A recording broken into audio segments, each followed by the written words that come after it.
นี่เนาะ ของประชุมมาเปิดแล้วเด้อบ่ได้ซุ่มเรียกซุ่มการดอกซุ่มกินอาหารการกินก็มียำส้มมุงปิ้งลิ้นปิ้งหมูทอดปลาแจ่วปลาแห้ง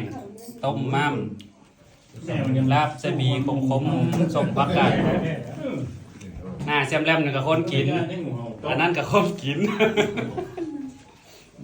ปลาเราดึกปลาให้ทอดได้หมดเนี่ยนะป้าบางกับลุงตุ้ยไปน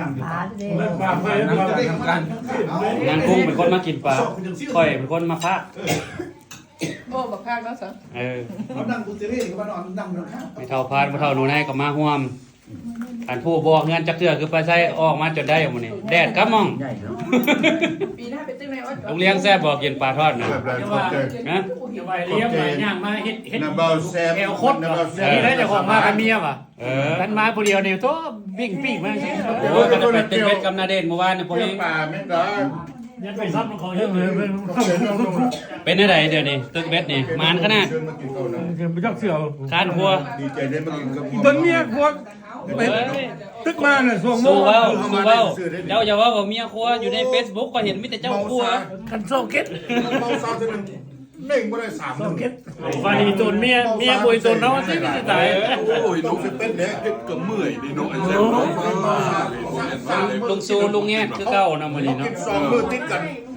ก็นี่นอน3มื้อ4บ่ได้มาลาดนี่บ่เนี่ยมันมาลาดมันก็เสียหลายต้องกินบ่ต้องสนบ่ต้องสน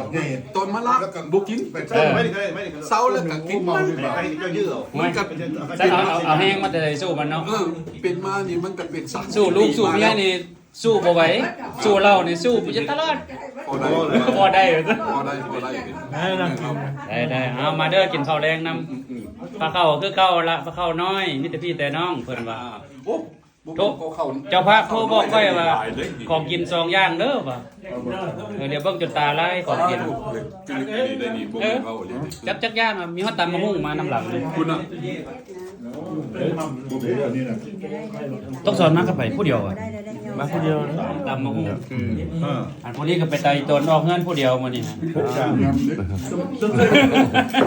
จะลงตู้เหตุการณ์มาสิสลองไอ้ตู้กับเหตุการณ์วะสบายดีตู้สลองโรงงานเขาจนเฮ็ดหนังสือมาทวงฟาดมือป่ะฮะทวงไปเหตุการณ์แล้วมีบทสำคัญเขามาเด้อกินข้าวแดงอาหารการกินเพียบมีแต่ในตัวนั้นได้โอ้มีคนมักกระถิ่นพุ่นน่ะบ้านเฮาเนาะครับกินอ่อนไหน